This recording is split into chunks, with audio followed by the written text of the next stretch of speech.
ஆன்மீக நண்பர்கள் அனைவருக்கும் பால அறிஞ்சவைகம் யூடியூப் சேனல் சார்பாக இனிய நல்வணக்கம். இந்த நாள் உங்கள் அனைவருக்கும் இனிய நாளாக அமையட்டும்.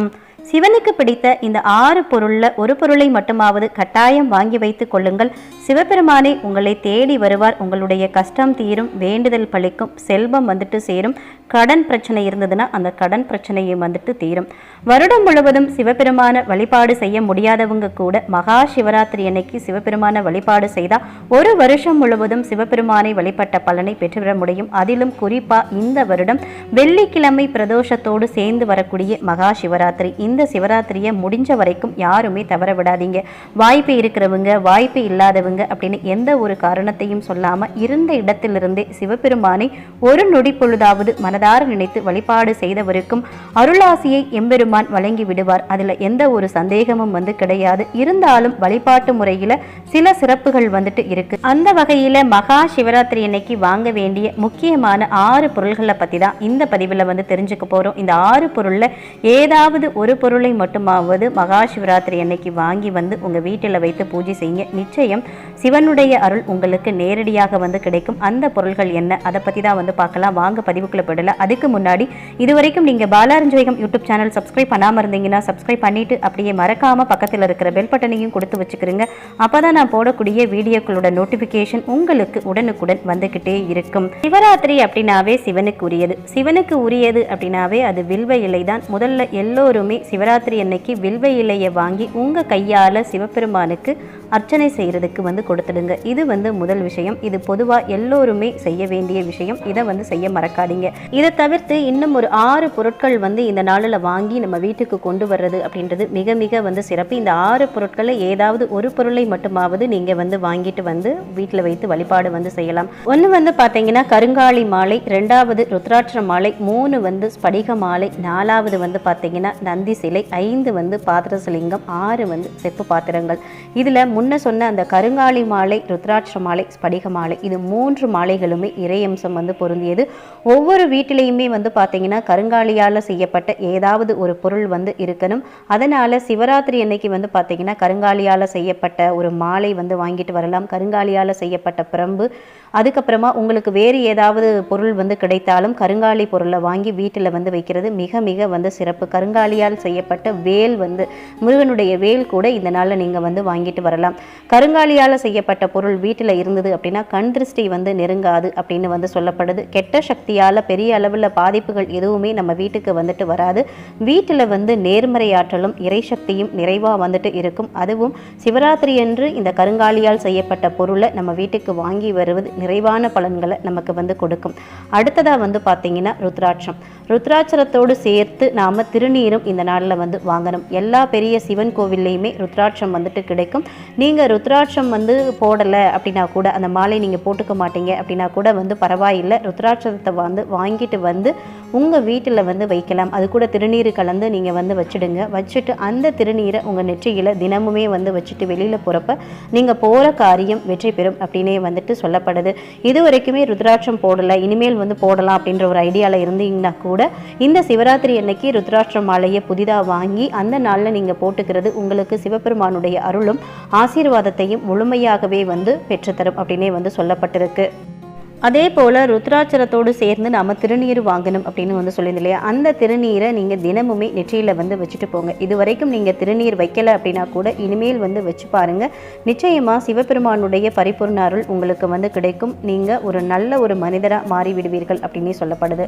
அடுத்ததாக நாம் இந்த நாளில் வாங்கக்கூடிய 3வது பொருள் பார்த்தீங்கன்னா ஸ்படிக மாலை. நம்மளுடைய மனதை அமைதிப்படுத்துறதுக்கும் உடலை குளிர்ச்சி ஆக்குறதுக்கும் இந்த ஸ்படிக மாலை ரொம்பவுமே பயனுள்ளதாக இருக்குங்க. அதே சமயம் ஸ்படிக மாலையை கையில் வச்சுக்கிட்டு நீங்கள் எந்த மந்திர ஜபத்தை உச்சரிச்சா கூட அந்த மந்திரம் உடனே உங்களுக்கு சித்தியாகும் அப்படின்றது நம்பிக்கை. ஸோ இங்கே கொடுக்கப்பட்ட இந்த 3 மாலைகளில் ஏதாவது ஒரு மாலை மட்டுமாவது நீங்கள் அந்த நாளில் வாங்குறது மிகவுமே சிறப்பு. அடுத்ததாக பார்த்தீங்கன்னா சிவராத்திரி அன்னைக்கு நந்தி சிலை. சிவபெருமானுடைய வாகனமே நந்தி பகவான் தான். சிவபெருமானுடைய வழிபாட்டில் நந்தி பகவானுக்கு ஒரு சிறப்பான இடம் இருக்கு. அப்படிப்பட்ட நந்தியோட சிலையை சிவபெருமானுக்கு உரிய நாளான மகா சிவராத்திரி நாளில் வாங்கிட்டு வந்து நம்ம வீட்டில் வைத்து வழிபாடு செய்வது மிகவும் நல்லதாக வந்து சொல்லப்பட்டிருக்கு. இதனால் சிவபெருமானுடைய அருள் வந்து கிடைக்கிறதோட நமக்கு இருக்கக்கூடிய கஷ்டங்கள் வந்து நீங்கி வீட்டில் மகிழ்ச்சியும் செல்வமும் நிலைக்கும் அப்படின்னே வந்து நம்பப்படுது. இப்போ ரொம்ப நாளாக கஷ்டத்தில் இருக்கிறவங்க நந்தி பகவானை தொடர்ந்து வழிபாடு செய்யுங்க. உங்களுடைய கஷ்டம் எந்த ஒரு கஷ்டமாக இருந்தாலும் அதுக்கு விரைவிலேயே வந்துட்டு நல்ல தீர்வு வந்து கிடைக்கும். அடுத்ததாக இந்த சிவராத்திரி அன்னைக்கு நம்ம வாங்கக்கூடிய முக்கியமான இன்னொரு பொருள் வந்து பார்த்தீங்கன்னா பாதரச லிங்கம்.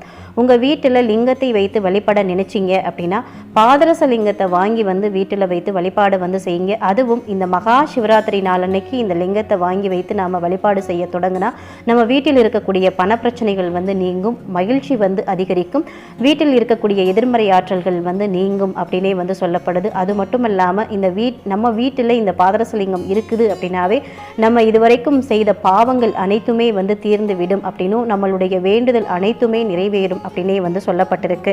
கடைசியாக இந்த நாளில் நாம் வாங்க வேண்டிய பொருள் அப்படின்னு வந்து பார்த்தீங்கன்னா செப்பு பாத்திரங்கள் இந்த நாளில் வந்துட்டு வாங்கலாம். அந்த பொருள்களை இப்படி நம்ம வாங்கிட்டு வருவது அப்படின்றது நமக்கு அதிர்ஷ்டத்தை கொடுக்கும் அப்படின்னே வந்து சொல்லப்படுது. ஏன்னா செப்பு பாத்திரங்களுக்கு அதிர்ஷ்டத்தை ஈர்க்கக்கூடிய தன்மை இருக்குது அப்படின்னே வந்து சொல்லப்படுது. அது மட்டும் இல்லாமல் சிவபெருமானுக்கு நாம் பூஜை செய்கிறப்போ இந்த பாத்திரங்களில் பயன்படுத்தி பூஜை செய்தால் இன்னுமே சிறப்பான பலன்கள் கிடைக்கும் அப்படின்னே வந்து சொல்லப்படுது. இதையெல்லாம் தவிர்த்து மகா சிவராத்திரி அன்னைக்கு ஒரு சில பொருள்களை கொண்டு நாம் லிங்கத்துக்கு அபிஷேகம் செய்வதும் மங்களகரமானதாக வந்து சொல்லப்பட்டிருக்கு. அந்த பொருட்கள் என்ன அப்படின்றது வந்து பார்த்தீங்கன்னா சிவலிங்கத்துக்கு நெய் வச்சு நாம் அபிஷேகம் செய்தோம்னா சிவனுடைய அருளை நாம் நேரடியாக வந்து கிடைக்கப்பெறும். அடுத்ததாக பால் வைத்து அபிஷேகம் வந்து செய்யும் போது நமக்கு செல்வ செழிப்பை வந்து தரும். அதுக்கப்புறம் கருப்பு எல் விதைகளை வைத்து சிவபெருமானுக்கு படைத்து வழிபாடு செய்தால் நம்மளுடைய முன்னோர்களுக்கு இருக்கக்கூடிய சாபதாபங்கள் அனைத்துமே வந்து நீங்கி நம்ம பித்ருக்களுடைய ஆசீர்வாதம் நமக்கு வந்து கிடைக்கும். அடுத்ததா மகா சிவராத்திரி அன்னைக்கு மங்களத்தோட அடையாளமாக சொல்லப்படுற விரலி மஞ்சள் வாங்கி நம்ம வீட்டில் கொண்டு வந்து வைத்து வழிபாடு செய்வது நல்லது. அதுவும் இந்த வருடம் வரக்கூடிய சிவராத்திரியானது நமக்கு வெள்ளிக்கிழமையோடு சேர்ந்து வருவதனால அது மகாலட்சுமிக்கும் உரிய நாள். மகாலட்சுமிக்கு உரிய பொருள் தான் மஞ்சள். அதனால தவறாம இந்த நாளில் மஞ்சள் கல்லுப்பு வாங்குறதும் மிகவும் சிறப்பாகவே வந்து சொல்லப்படுது. மேலே சொல்லப்பட்ட இந்த எல்லா பொருளுமே வந்து பார்த்தீங்கன்னா அதாவது சிவபெருமானுக்கு உரிய அனைத்து பொருள்களும் எல்லா சிவன் கோவில்லையுமே வந்து கிடைக்கும். சிவராத்திரி அன்னைக்கு சிவன் கோவிலுக்கு போய் அங்கே இந்த பொருள்களை வாங்குறது அப்படின்றது மிக மிக வந்து சிறப்பு. வெளியில் போயிட்டு வேற எங்கேயாவது வாங்கினீங்கன்னா இந்த பொருள் ஒரிஜினலா போலியா அப்படின்றத வந்து பரிசோதித்து நீங்கள் வந்து வாங்கிக்கிறீங்க. இப்படியான சக்தி வாய்ந்த பொருட்கள் வந்து நாம் போலியா வாங்கி வச்சோம் அப்படின்னா அதாவது நல்லதா இல்லாமல் இருந்தது அப்படின்னா அது மூலமாக நமக்கு எந்த ஒரு பலனுமே வந்து கிடைக்காது. அதனால நல்ல பொருளா அப்படின்னு பார்த்து நீங்கள் செக் பண்ணி வந்து வாங்கிக்கிறீங்க.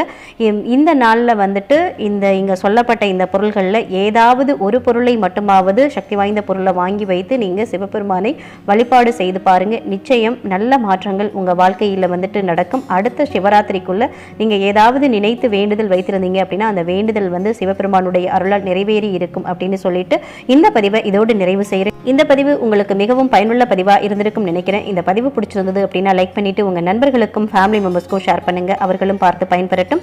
இந்த பதிவை பற்றின கருத்துக்களையும் உங்களுடைய சந்தேகங்களையும் கமெண்ட் செக்ஷனில் சொல்லுங்க. மற்றும் ஒரு நல்ல பதிவில் சந்திப்போம். அதுவரை உங்களிடமிருந்து விடைபெறுவது உங்கள் பாலா. நன்றி, வணக்கம், வாழ்க வளமுடன்.